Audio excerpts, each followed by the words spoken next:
Assalamualaikum. Saya sudah berada di Keraton Kanoman. Ini adalah salah satu ruangan yang dimana untuk menunggunya para tamu. Kalian bisa baca ini. Halo guys, ini adalah penampakan dari luar sudut keraton. Dia akan menuju ke dalam. Penampakan dari luar.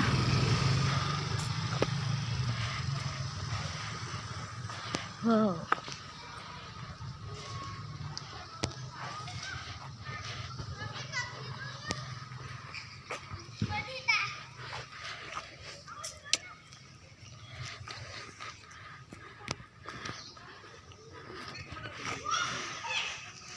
Kita mau ke arah sudut sini. Sama sekali.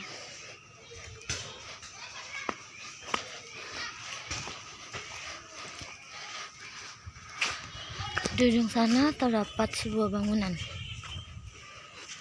Ya, sebuah pintu.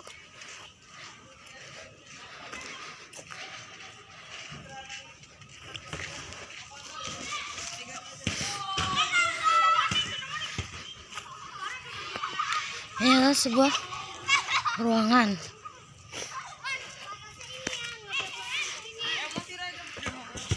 Kalian bisa baca ini ya guys. Nah, harus itu.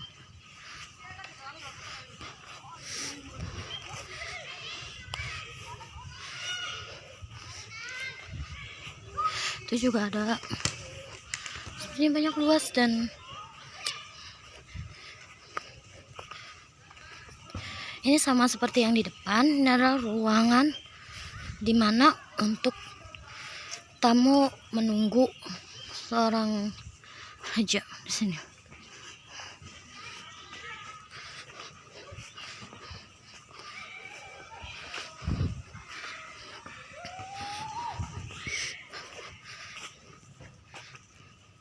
Kita ke arah situ. Situ ada dua pintu. Yang pertama pintu besar dan pintu kecil. Ini merupakan pintu di mana guys, kalian bisa lihat.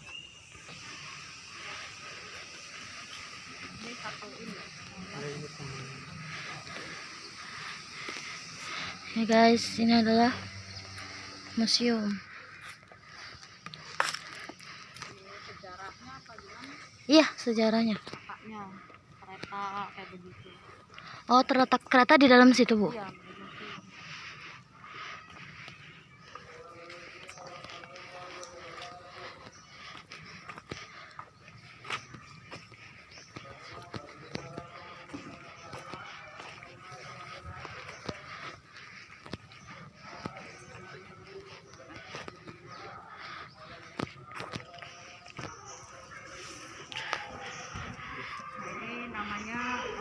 Bangsal Jinem. Bangsal Jinem ini ruang tamunya, ruang tamu keraton. Ini jadi ini adalah ruang tamunya. Nah, ini dibangun oleh Sultan Keraton Kanoman sendiri, dibangun oleh Sultan Kanoman yang pertama, namanya Sultan Badriddin. Tahun 1588. Oh, jadi ini dibangun tahun 1988. Ya.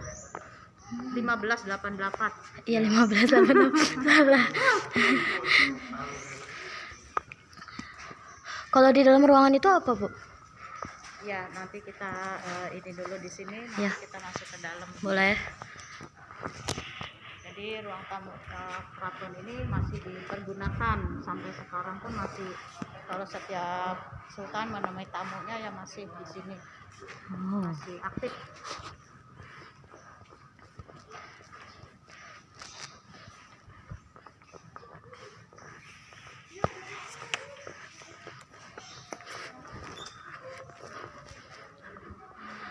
Assalamualaikum. Masya Allah. Wow. Kalau ini ruangan apa, Bu? Ini namanya ruangan Prabayaksa. Prabayaksa. Ruang Prabayaksa ini ruang kerjanya sultan. Oh. Ya, ruang kerjanya Sultan sama menterinya.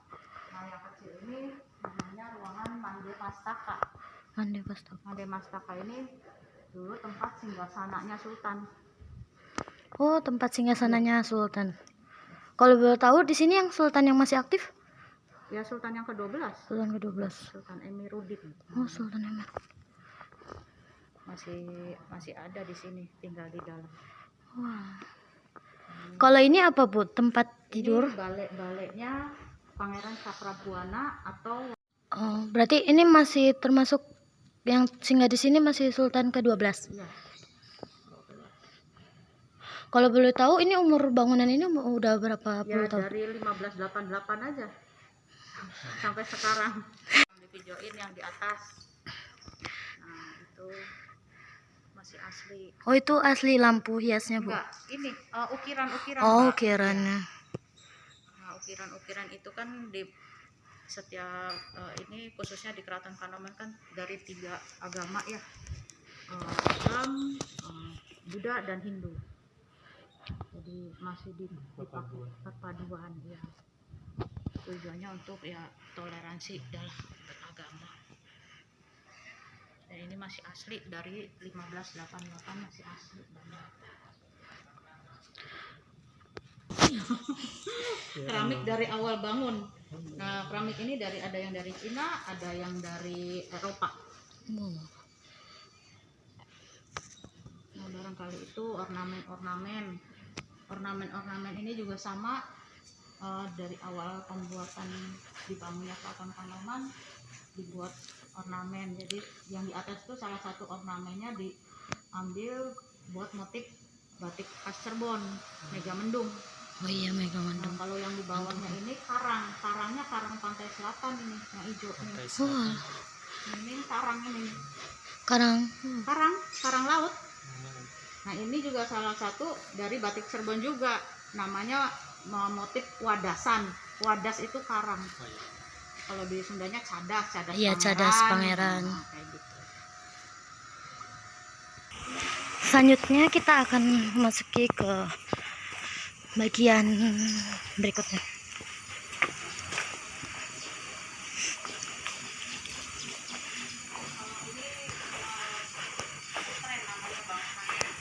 Oh, kalau ini bangunan Keputren. Keputren itu tempat tinggal putra-putrinya Sultan.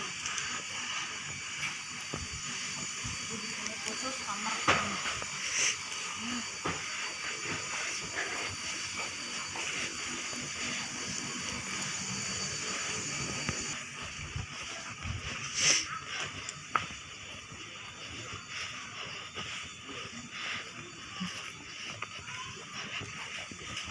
Kalau itu apa, Bu? Nah, kalau itu namanya bangunan Witana. Witana itu singkatan dari awit-awit anak pertama-tama ada. Jadi rumah pertama yang ada di Kota Cirebon disebut juga titik nolnya Kota Cirebon. Oh, jadi letak titik nolnya Kota Cirebon di sini. Iya, bangunan ini. Nah, ini dibangun oleh Pangeran Cakrabuana alias Walang Sungsang. Ya, Nah, ini tahun 1369. 1369. Ini juga masih dipergunakan setiap ulang tahun Kota Cirebon, diadakannya di sini. Oh, jadi ini masih aktif ya, Bu ya? Masih aktif. Mau ke dalam? Boleh.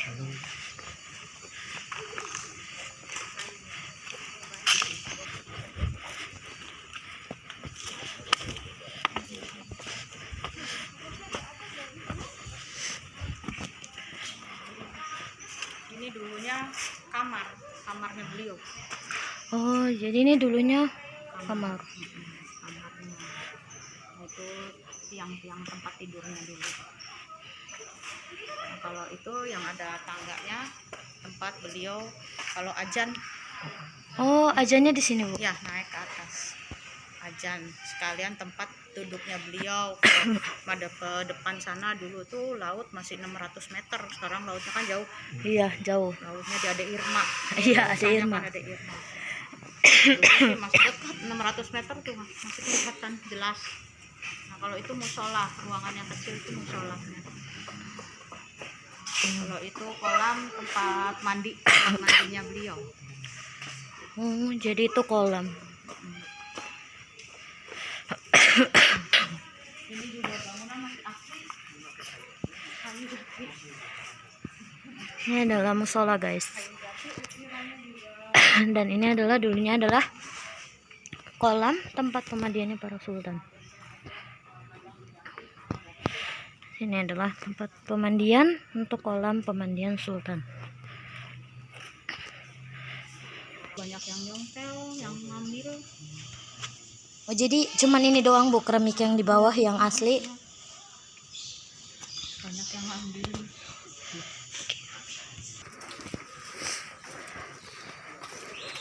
Kita akan menuju ke sebuah satu sumur. Ini namanya sumur Witana atau sumur pengasihan. Jadi dulu untuk mencukupi kebutuhan yang di sini. Ya. Sumur. Ini juga masih dipergunakan. Berarti ini juga sumur masih aktif ya bu ya? Masih aktif, dipergunakan dibuat di situ juga di Keputren. Ya. Dan sumur juga namanya sumur Kejayaan. Di sini ada berapa sumur bu kira-kira? Ada lebih dari 7 sih, cuma sisa yang bisa Diambilin air. diambil dipakai buat kalau ada orang yang butuh itu 1, 2, 3, 4 sama yang dilanggar 5. Sisanya di dalam Kedaton sama Keputren itu bisa diambil airnya kalau pas Maulud Nabi. Berarti yang di dalam Keputren itu sumurnya masih aktif Masih ya bu? aktif semua. Aktif semua. Sumur di sini masih aktif dan nggak pernah kering. Nggak pernah kering. Oh, Dan di sini sumurnya nggak ada yang dalam. Paling dalam itu 4 meter. oh, Tapi airnya nggak pernah namanya kering. nggak pernah habis ya? Kalau yang orang pada ngambil kan kalau pas Jumat Kliwon, Mauludan itu kan banyak banget. Nama ibu siapa? Aku lupa sampai. Ibu Astuti. Ibu masih ada golongan darah dengan keraton ini? Saya keturunan Sultan yang ke-8. Oh, Namanya Sultan Zulkarnain. Saya cucunya. oh cucunya ibu, Jadi cucunya. Sultan yang sekarang manggil saya tuh Tante Bibi ya. Itu langgar. Langgar keraton ya, musolahnya keraton. Nah kalau itu lonceng itu pemberian cenderamata dari Jenderal Raffles. Jenderal. Jenderal Raffles itu yang menemukan itu juga bunga Rafflesiano. Oh, bunga bangkai. Raffles ya, bunga bangkai. Nah, beliau masih Lonceng. cenderamata ya. Itu fungsinya lonceng buat apa bu? Buat Itu zaman- bel. Waktu-waktu Oh, waktu menandakan sholat. waktu jam. Oh, jam. Iya, waktu buat sehari-hari. Jadi zaman dulu jarak 10 kilo itu kalau dibunyiin Kedengaran. 10 kilo itu masih kedengeran. Wow, kenceng juga ya bu Jadi suaranya. kalau sekarang dibunyiinnya dipakainya pas Maulud Nabi aja. Pas Maulud Nabi, pas mau keluar panjang jimat dari langgar keraton jam 9 malam baru dibunyiin 3 kali. Dibunyiinnya setahun sekali kalau sekarang. Oh, jadi sekarang dibunyiinnya setahun sekali. Setiap jam 1 bunyiin jam 1 ya 1 gitu. Oke.